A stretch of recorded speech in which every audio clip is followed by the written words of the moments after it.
Unit 3 preposition અર્થાત નામયોગી અવ્યયો. વિદ્યાર્થી મિત્રો, સ્ટાન્ડર્ડ 7માં ઇંગ્લિશ ગ્રામર પ્રથમ સત્રમાં યુનિટ 3 પ્રેપોઝિશન્સ વિશે શીખીશું. પ્રેપોઝિશન્સ એટલે નામયોગી અવ્યયો. મિત્રો, ગુજરાતી ભાષામાં તમે માં, ઉપર, નીચે, બહાર, અંદર, આગળ, પાછળ વગેરે અવ્યયો વાપરો છો. એ જ રીતે ઇંગ્લિશમાં પણ પ્રેપોઝિશન્સ વપરાય છે.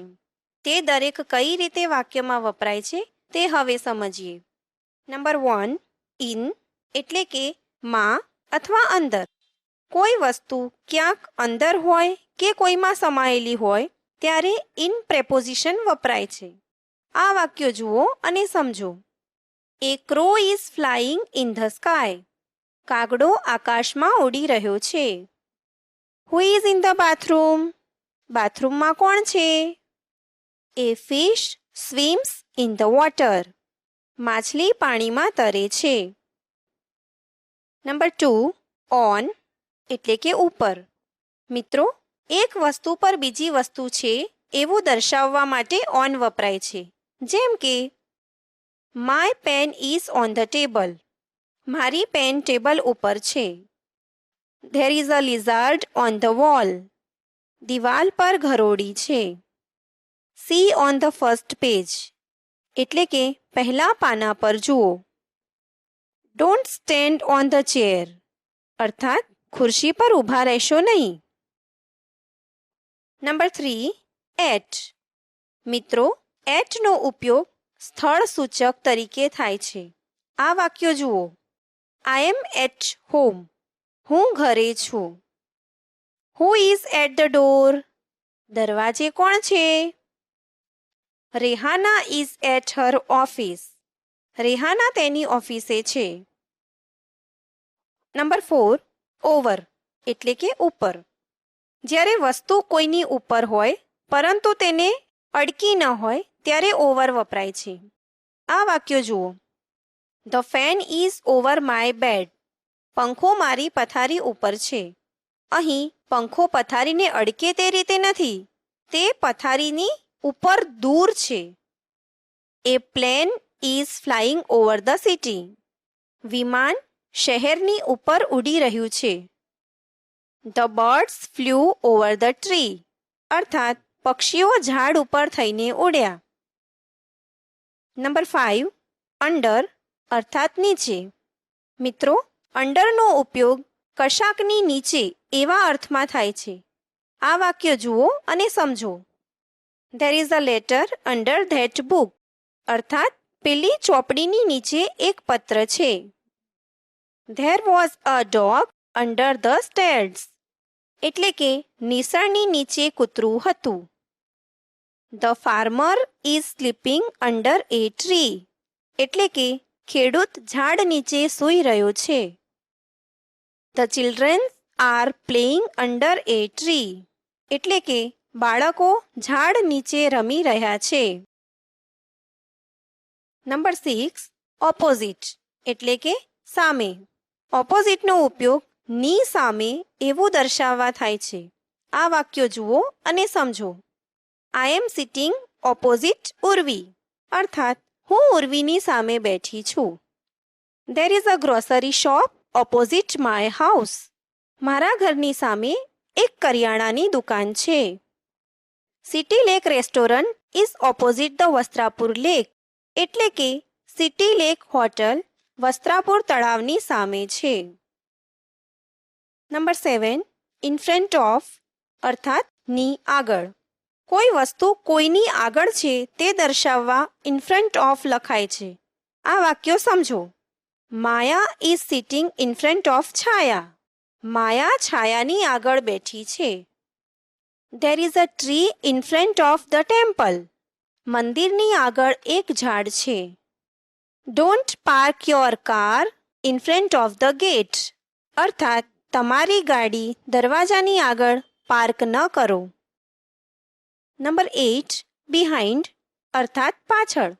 મિત્રો, બિહાઇન્ડ એટલે પાછળ.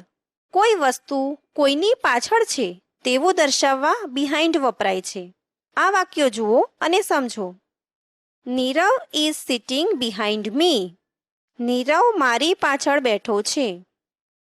There is a garden behind our flat. અર્થાત અમારા ફ્લેટની પાછળ એક બગીચો છે. What is there behind the cupboard? કબાટની પાછળ શું છે? નંબર 9, બિટવીન એટલે કે વચ્ચે. મિત્રો, કોઈ બે વસ્તુની વચ્ચે એવું દર્શાવવા બિટવીન વપરાય છે. આ વાક્યો દ્વારા આ હકીકતને સમજો. His bicycle was between 2 scooters. અર્થાત તેની સાયકલ 2 સ્કૂટરની વચ્ચે છે. The flower shop is between the bank and the post office. અર્થાત ફૂલની દુકાન બેંક અને પોસ્ટ ઓફિસની વચ્ચે છે. Who is that girl between Nidhi and વિધિ? નિધિ અને વિધિની વચ્ચે પેલી છોકરી કોણ છે? નંબર 10, બિસાઇડ અર્થાત બાજુમાં. મિત્રો, બિસાઇડનો ઉપયોગ ની બાજુમાં એવો થાય છે. આ વાક્યો જુઓ. Her house is beside the temple. એટલે કે તેનું ઘર મંદિરની બાજુમાં છે. My friend Nikita is beside me. અર્થાત મારી સખી નિકિતા મારી બાજુમાં છે. Who is there beside you? તારી બાજુમાં કોણ છે?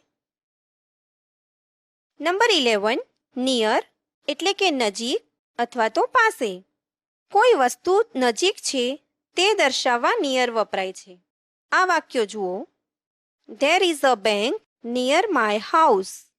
મારા ઘરની નજીક એક બેંક છે. There aren't any shop near her school. તેની શાળાની નજીક કોઈ દુકાન નથી. Is there any mall near your house? શું તમારા ઘરની નજીક કોઈ મોલ છે? નંબર 12, ફાર અર્થાત દૂર. મિત્રો, ફાર એટલે દૂર. નિયરનો તે વિરોધી શબ્દ છે. ફાર પણ અંતરના સંદર્ભમાં વપરાય છે. આ વાક્યો જુઓ અને સમજો. The station is far from my house. Station મારા ઘરેથી દૂર છે. The school is so far from Khyati's house. શાળા ખ્યાતિના ઘરેથી બહુ દૂર છે. Shreya's office is not far from her house. એટલે કે શ્રેયાની ઓફિસ તેના ઘરેથી દૂર નથી. Number 13, across. મિત્રો, અક્રોસ એટલે આ પારથી પેલે પાર એટલે કે સામેની બાજુ. તમે રસ્તો ઓળંગી બીજી તરફ પહોંચો ત્યારે અક્રોસનો ઉપયોગ કરી શકાય. અક્રોસ કોઈ વસ્તુના બંને છેડાને પણ જોડે છે. આ વાક્યો જુઓ. Fora took the old lady across the road. અર્થાત ફોરા વૃદ્ધ સ્ત્રીને રસ્તાની પેલે પાર લઈ ગઈ. There are many bridges across the Sabarmati. અર્થાત સાબરમતી પર ઘણા પુલ છે. There is a toy shop across the road. અર્થાત રસ્તાની સામેની બાજુ રમકડાની એક દુકાન છે. ટાઈમ દર્શાવતા પ્રેપોઝિશન્સ. મિત્રો, હવે આપણે ટાઈમ દર્શાવતા પ્રેપોઝિશન્સ વિશે શીખીએ. સમય દર્શાવવા માટે મુખ્યત્વે એટ, ઓન તથા ઇનનો સમાવેશ થાય છે. જો કે અહીં આ શબ્દોનું ભાષાંતર ઉપર, અંદર એવું થતું નથી, જેથી ભાષાંતર પ્રમાણે તેમનો ઉપયોગ શીખી શકાય નહીં. અંગ્રેજીમાં તો જે પ્રેપોઝિશન્સનો ઉપયોગ જ્યાં થતો હોય ત્યાં જ થાય છે. એટનો ઉપયોગ સમયના સંદર્ભમાં સમજો. આ વાક્યો જુઓ. What do you do at this weekend? આ શનિ રવિ તું શું કરે છે? ભૂમિકા વિલ કમ એટ 2 o'clock. અર્થાત ભૂમિકા 2 વાગે આવશે. Yogin will go to movie at night. અર્થાત યોગિન રાત્રે ફિલ્મ જોવા જવાનું છે. હવે ઓનનો ઉપયોગ સમજો. આ વાક્યો જુઓ. I get up late on Sundays. અર્થાત હું રવિવારે મોડી ઉઠું છું. There is a good movie on TV on Sunday evening. અર્થાત ટીવી પર રવિવારે સાંજે સારી ફિલ્મ છે. We will meet on 3rd April. એટલે કે આપણે 3જી એપ્રિલે મળીશું. ઇનના ઉપયોગ વિશે સમજીએ. આ વાક્યો જુઓ. I was here in summer અર્થાત હું ઉનાળામાં અહીંયા હતી. Kishan will go UK next year અર્થાત કિશન આવતા વર્ષે યુકે જશે. Mithun will come in the evening એટલે કે મિથુન સાંજે આવશે. આ 3 પરથી તમે સમજી શકો છો કે કોઈ સમય દર્શાવવા એટ વપરાય, વાર, તારીખ કે દિવસ દર્શાવવા ઓન વપરાય અને મહિનો, વર્ષ, ઋતુ દર્શાવવા ઇન વપરાય. મિત્રો, મોર્નિંગ, ઇવનિંગ, આફ્ટરનૂન સાથે હંમેશા એટ જ વપરાય છે. હવે બિફોરનો ઉપયોગ સમજીએ. આ વાક્યો જુઓ. My uncle was very fat before some years અર્થાત મારા કાકા થોડા વર્ષો પહેલા ખૂબ જાડા હતા. Rita was free before a week અર્થાત એક અઠવાડિયા પહેલા રીટા નવરી હતી. હવે આફ્ટર વિશે સમજીએ. આ વાક્યો જુઓ. We are here after 3 days અર્થાત 3 દિવસ પછી અમે અહીંયા છીએ. They will go out after there exams અર્થાત તેઓ તેમની પરીક્ષા પછી બહાર જશે. મૂવમેન્ટ દર્શાવતા પ્રેપોઝિશન્સ. મૂવમેન્ટ અર્થાત ગતિ દર્શાવતા પ્રેપોઝિશન્સ વિશે હવે સમજીએ. તે માટે ટુ, ફ્રોમ, ઓવર, આફ્ટર વગેરે પ્રેપોઝિશન્સ વપરાય છે. નંબર 1 ટુ એટલે તરફ વિશે સમજીએ. આ વાક્યો જુઓ. I am going to Canada અર્થાત હું કેનેડા જાઉં છું. Please come to my house એટલે કે મહેરબાની કરી મારે ઘેર આવજો. Shivam goes to school in the morning અર્થાત શિવમ સવારે નિશાળે જાય છે. નંબર 2 હવે ફ્રોમ વિશે સમજીએ. આ વાક્યો જુઓ. I am coming from Delhi અર્થાત હું દિલ્હીથી આવું છું. વેર આર યુ ફ્રોમ તમે ક્યાંના છો? We walked from the hotel to the garden અમે હોટેલથી બગીચા સુધી ચાલ્યા. નંબર 3 ઓવર એટલે કે ઉપરથી વિશે સમજીએ. આ વાક્યો વાંચો અને સમજો.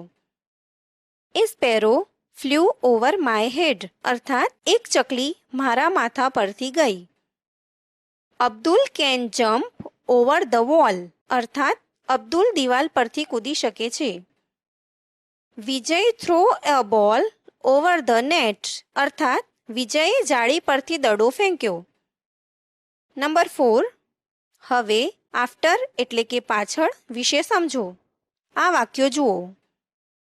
ડોન્ટ વોક આફ્ટર મી એટલે કે મારી પાછળ ચાલશો નહીં.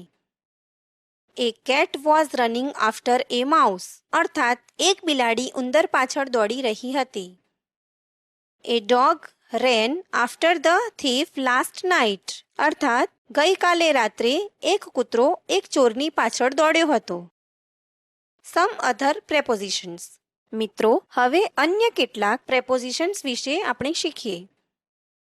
નંબર 1 ફોર એટલે માટે. આ વાક્યો વાંચો અને સમજો. I have a chocolate for you અર્થાત મારી પાસે તારા માટે એક ચોકલેટ છે. I always go for a walk અર્થાત હું હંમેશા ચાલવા માટે જાઉં છું. નંબર 2 અબાઉટ એટલે કે વિશે. અબાઉટ વાક્યમાં કઈ રીતે વપરાય છે તે આ વાક્યો દ્વારા સમજો. This book is about games અર્થાત આ પુસ્તક રમતો વિશેનું છે. ટેલ મી સમથિંગ અબાઉટ યુ મને તમારા વિશે કંઈક કહો. વી વેર ટોકિંગ અબાઉટ યુ અમે તમારી વિશે જ વાતો કરી રહ્યા. નંબર 3 વિથ એટલે સાથે. તે વાક્યોમાં આમ પ્રયોજાય છે. ડોન્ટ ગો વિથ શીતલ અર્થાત શીતલ સાથે જશો નહીં. Can I come to play with you શું હું તમારી સાથે રમવા આવું? Your mother is standing there with my mother તમારા મમ્મી ત્યાં મારી મમ્મી સાથે ઊભા છે. નંબર 4 મિત્રો, વિધાઉટ એટલે કે સિવાય. વિધાઉટ વાળા આ વાક્યો જુઓ અને સમજો. ડોન્ટ પ્લે વિધાઉટ મી અર્થાત મને લીધા સિવાય રમતા નહીં. Maya will not go without Naina. Maya નૈનાને લીધા સિવાય જવાની નથી. He will go on a picnic without any preparation. અર્થાત કોઈ પણ જાતની તૈયારી વગર તે ઉજાણીએ જવાનો છે. મિત્રો, આ પ્રમાણે તમે વિવિધ પ્રેપોઝિશન્સનો વાક્યમાં પ્રયોગ કરી શકો છો. કેમ, ખરું ને?